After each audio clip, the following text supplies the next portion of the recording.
For thousands of years, humanity has gazed upon the heavens, reading messages in the stars. From these celestial patterns, astrologers have predicted an endless list of world events, including natural disasters, stock market crashes, assassination attempts, and the birth of Jesus Christ. Astrologers have been prized by world leaders, from ancient Greek generals to 20th century American presidents. Even today, epoch-making decisions around the world are still made according to the arrangement of the stars in the sky. But can the movements of planets truly influence events on Earth? How can astrologers look at charts of the heavens and predict the outcome of a journey, marriage, or war? Is our future really written in the stars?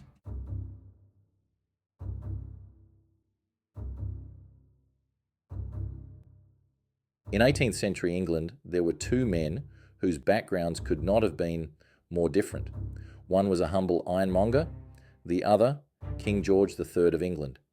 Despite this, their lives were full of extraordinary parallels. They inherited their father's businesses in the same month, married on the same day, fathered the same number of boys and girls, were ill at the same time, and suffered the same accidents. Even their deaths were separated by only a few hours. They weren't related by blood, but they were astrological twins, born at virtually the same time and only a few miles apart, and their horoscopes were identical. According to astrology, the similar pattern of their lives was entirely to be expected.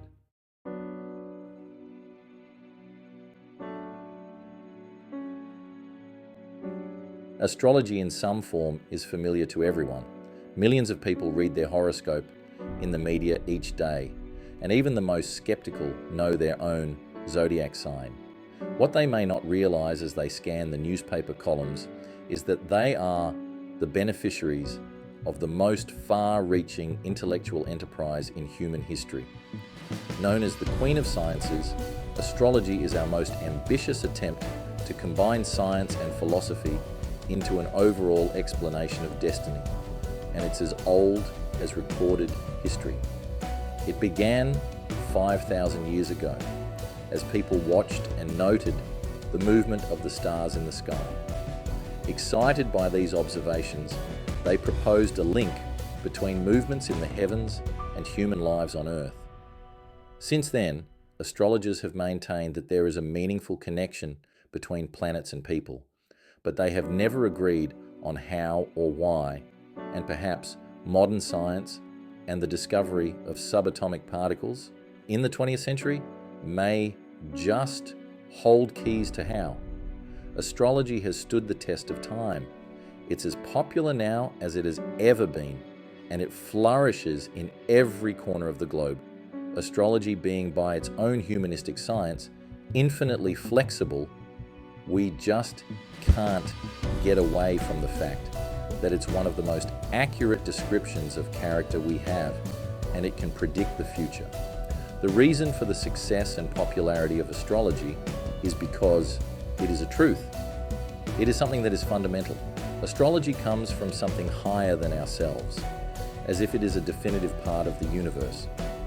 Astrologers often report that when doing astrological consultations of birth charts, that people would say things that are uncannily true in accordance with the chart, even without being prompted.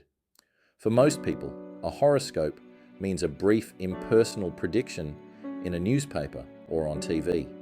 These are designed to give the individual a chance to think about their day to come. It's a bit like a weather report for a specific part of the country. It is general in nature, but often summarizes events and circumstances pertaining to the day-to-day life of the relative zodiac sign it is referring to.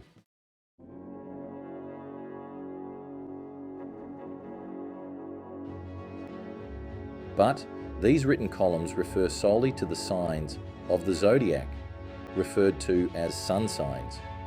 The zodiac is the name given to the band of constellations in the sky through which the sun, moon, and planets appear to pass as they journey through the heavens. The Romans compared the movement of the planets through this starry backdrop to a chariot race.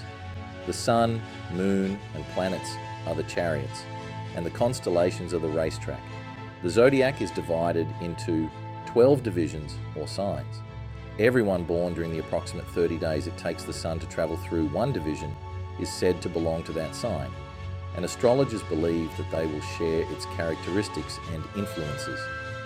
Sun sign predictions are very generalized, but despite this, newspaper horoscope columns have a large following. Sun sign astrology, as it appears in the newspapers, interests millions of people, which is often why some people buy a particular paper. There can be a great variation in the quality of content from these columns, as it will depend on the columnist's capacity to interpret daily events and divulge them in a usable, relatable, and somewhat accurate manner.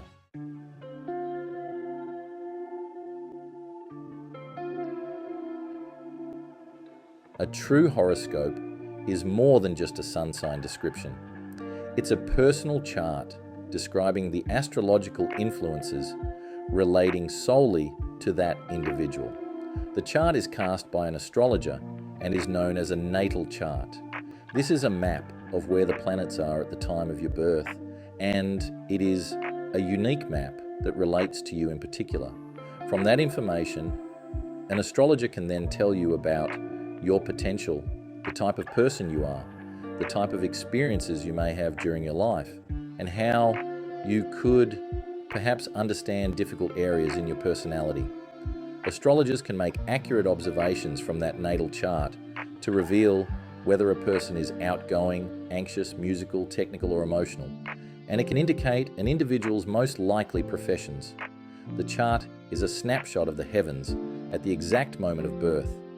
The pattern of the skies can change in as little as 4 minutes, so no one except those born within moments of each other in the same place could lay claim to the same horoscope. Astrological twins, like George III and the Ironmonger, are considered more likely to have similar lives than identical twins born a few crucial minutes apart. Many people don't know the exact time of their birth, but this doesn't prevent them from having a horoscope cast. Usually, astrologers cast a chart for sunrise on the birth date, but there is a longer process called rectification, whereby the astrologer works backwards from the events of a person's life to their most probable birth time. Anyone who knows their birthday can visit one of our astrologers to have their horoscope drawn. It's not a lot different from going to see any other consultant, except first you have got to provide your birth date, place, and time of birth prior to the individual attending the appointment. The astrologer will then have the chance to calculate and review a chart, a horoscope, and what the current conditions surrounding that individual are. Additionally, natal charts can be drawn up for anything which has a birth date. Cities, even structures, can have charts.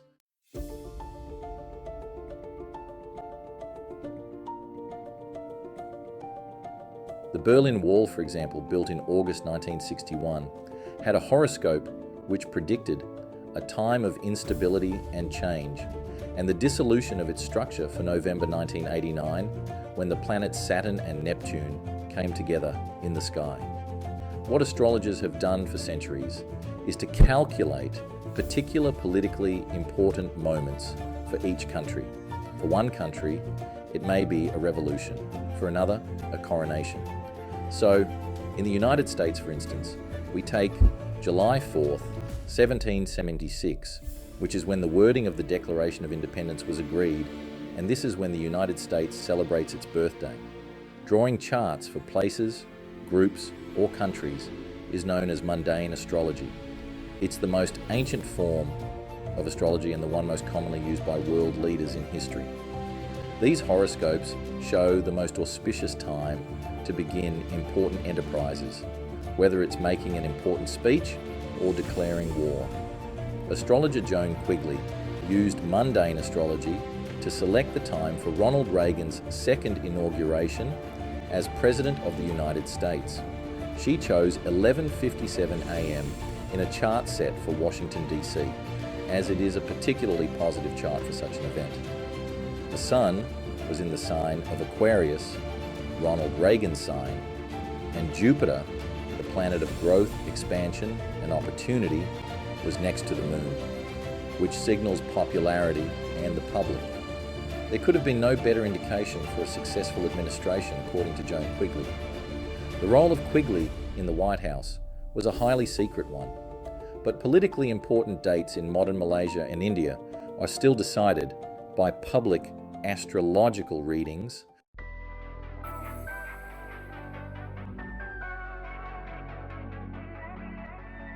A horoscope is based upon a map of the heavens.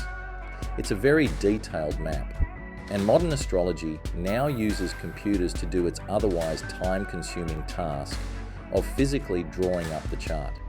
The role of the computers is similar to what it was to have students of astrology many years ago. They were doing the routine calculations for the astrologer, but the actual analysis is done by a professional. Some of these students eventually broke off into their own group and became what we now know as the modern-day astronomer, more interested in the scientific and physical attributes of the universe rather than its impact on our daily lives and events.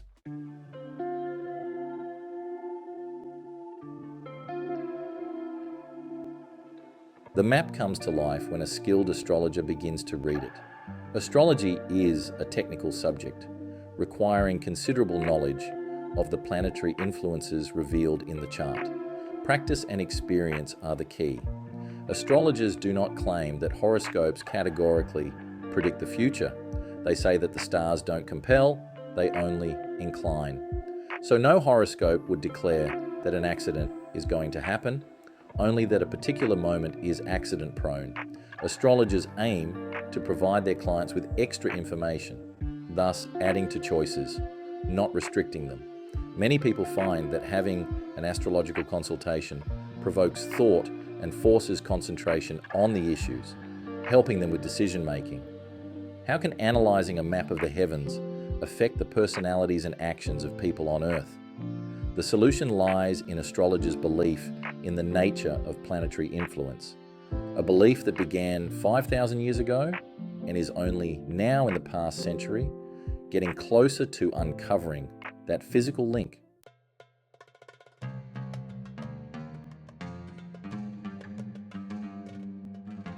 Around 3000 BC, the foundations of astrology were laid among the ancient civilizations of Mesopotamia, now Iraq. Here in a region called Babylonia, the first astrologers stood on their 300-foot-high ziggurats and gazed at the stars. They noticed how the most obvious heavenly bodies, the planets, seemed to follow strangely erratic paths, sometimes passing each other at great speed, sometimes slowing down, and even going backwards. These ancient observers worked out what 20th century scientists using space probes and telescopes have confirmed, that the planets have regular orbits and that they vary in position, brightness, and speed as they follow their paths. The Babylonians also began to record a connection between these patterns and events on Earth. The Mesopotamian philosophy, which continued well into classical Greece and Rome and into Renaissance Europe, was that the whole world was alive. By the whole world, they meant the universe, the stars, as well as the Earth. They continually believed that nature was talking to them, and behind nature were the forces which they called the gods and goddesses. For the Babylonians, the forces of nature extended into space, which they saw as inseparable from earthly life. These first astrologers saw the planets as embodying the powerful yet capricious gods and goddesses, each planet resembling in appearance and movement the character of its god. The Babylonians and later the Greeks and Romans believed that these planets, all different, exerted their influences upon life on Earth, and that the closer each planet locked in its orbit came to the Earth, the more strongly people on Earth were affected by it. This ancient idea of the planets as forces with distinctive personalities and effects is still the cornerstone of astrological belief. and the basis on which horoscopes are interpreted. The core function of a horoscope is to record the positions of the planets so that their influences can be assessed. This is amplified by discoveries in particle interactions with the Earth created by our Sun and redirected and emanated by the planets, each producing its own set of energetic interactions with our human souls and life on Earth as we know it. This chart, the horoscope of John F. Kennedy, is recorded in a shorthand developed by astrologers through the centuries. Although this shorthand has changed little over the years, the mechanics of drawing the chart have been transformed by computers. But astrologers still learn to calculate and draw charts in the traditional way, using astrological tables and using symbols known as glyphs. If we wanted to calculate the horoscope for President Kennedy, we would first of all need to look at his time, date, and place of birth. He was born at 17 minutes past 3 in the afternoon in Brookline, Massachusetts on the 29th of May, 1917. Our first simple calculation is to work out what the time was in London, which we would call Greenwich Mean Time. The reason is quite simple. All the planetary tables are calculated for London. Now with that information, we can then go to the table of houses and make one slight further adjustment and then look up his rising sign, which happened to be Libra.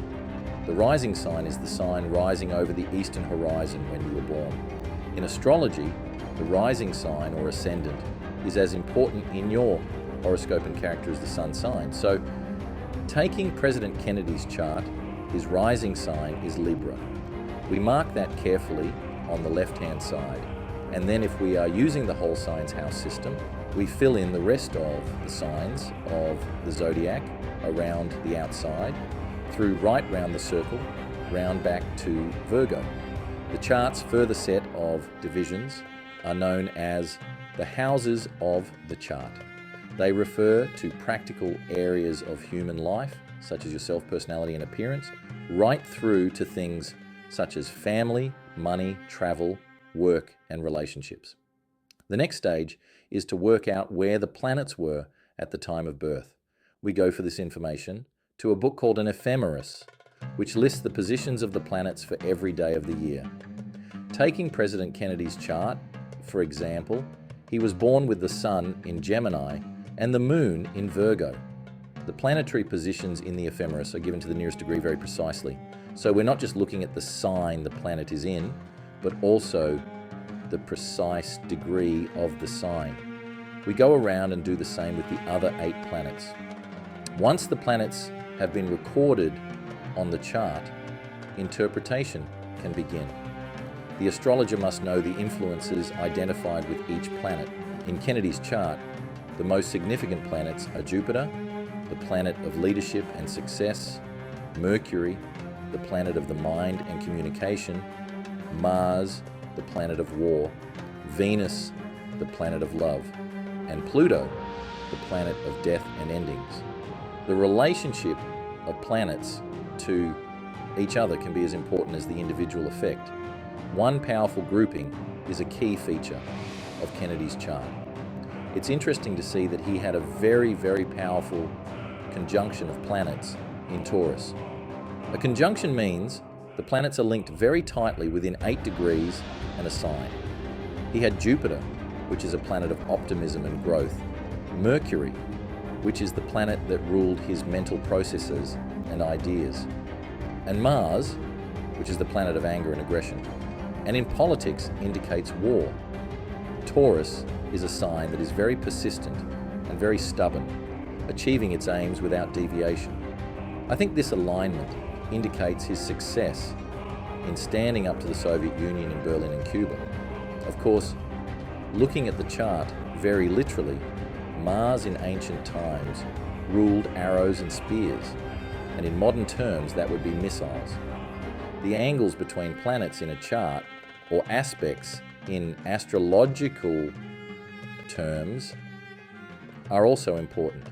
The next stage of interpreting the planets is to look at the planetary aspects.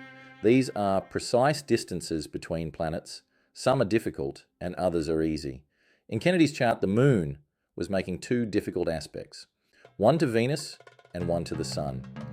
The moon forming a square aspect to Venus, which is a 90-degree angle from each other, is very difficult emotionally.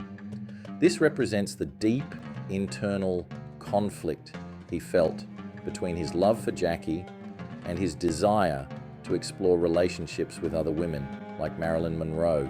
The same would have happened between the moon and the sun, which can often represent divorce or the breakup of a marriage in its pure interpretation. Perhaps had Kennedy lived, we would have seen this private turmoil. Modern astrologers often help clients in their personal lives, but predicting events has always been part of astrology. The most famous astrologers have foretold major events, even the beginnings of new eras. Nearly 2,000 years ago, a small group of Persian astrologers observed an unusual conjunction in the heavens.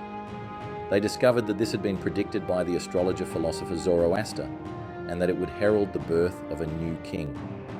The astrologers set off on a long journey, working out the time and place of the new king's birth from their astrological observations. When they reached the spot, they found only a baby lying in a stable that had been born at the precise time of the planetary conjunction.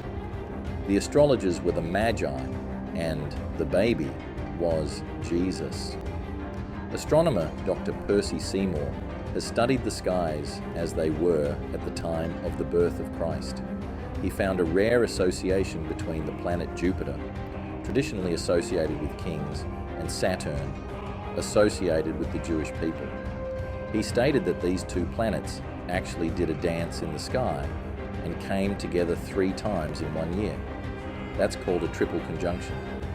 But there was something even more significant about this triple conjunction. It occurred in the constellation of Pisces. Pisces was associated with the area around Bethlehem, and a triple conjunction in Pisces only takes place once every 900 years. He states that they said that a king of Jewish origin was about to be born in Bethlehem, so they went in search of this king. They might even have made use of the census to find out which baby was born at the right time, and then told his mother that he was born to be king. The Magi may have even arrived in Bethlehem prior to Jesus' birth and went looking for the child born at this particular time, only to find it was a child in a stable, an unlikely and unexpected king in this instance. When the child of a royal lineage was due to be born, there was only one person more anxious than the expectant father, the court astrologer. In a Macedonian palace in 356 BC, the court was expecting the new child of King Philip II. Olympias, Philip's wife, had gone into labor. The astrologer pleaded with Olympias to try to delay the birth as long as possible. If she could do so, her child would have an extraordinary horoscope and become one of the greatest leaders the world had ever known. Somehow Olympias managed to do as the astrologer asked, and eventually her son was born into his epic-making horoscope. Olympias had given birth to Alexander the Great.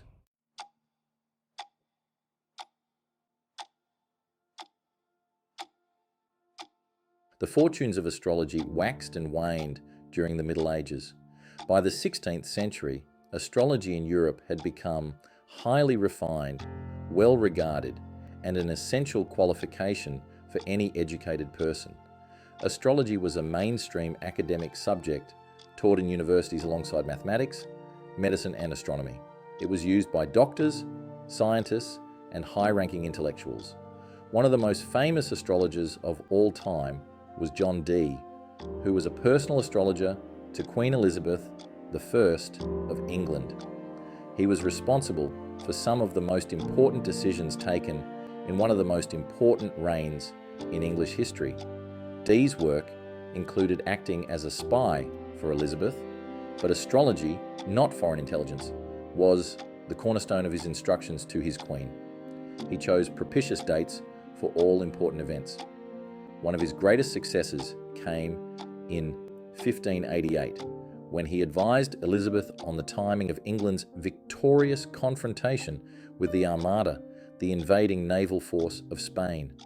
The way he would have worked would be to have looked at Mars, which was England's planetary ruler. If that was stronger than Jupiter, which was Spain's planetary ruler, he would have said the Armada would fail, as it did. He would have looked at other factors, such as Mercury, which rules the winds, and said that the Armada might be blown off course, as it was. This was the heyday of astrology. In the 1600s, there were more than 200 well-known astrologers working in London. People went to an astrologer when they were ill, had suffered a loss or reversal of fortune, or were considering marriage or business ventures. The first ever weekly horoscope dates from this time. It was called The Starry Messenger and was written by William Lilly, who was famous for predicting the Great Plague and the Great Fire of London. William Lilly practiced horary astrology, an ancient method designed to answer specific questions such as whether a relationship will result in marriage or even the whereabouts of a lost ring. This practice is still used today and is available as a service from one of our professional astrologers in our Astro College community.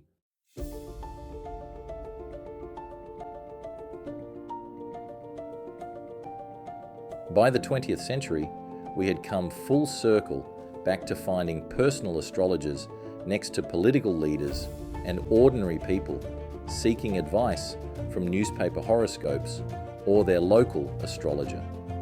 They have decisions to make and use horoscopes to help them.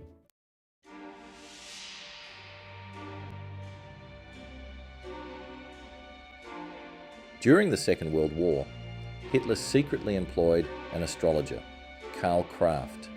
The Allies discovered this and decided to employ one too, hoping their astrologer would come to the same conclusions as Kraft. When Kraft compared the charts of Rommel and Montgomery just before the North African campaign, he could see that Britain was certain to be the winner. Hitler's response was to put Kraft in jail and carry on with the ill-fated campaign.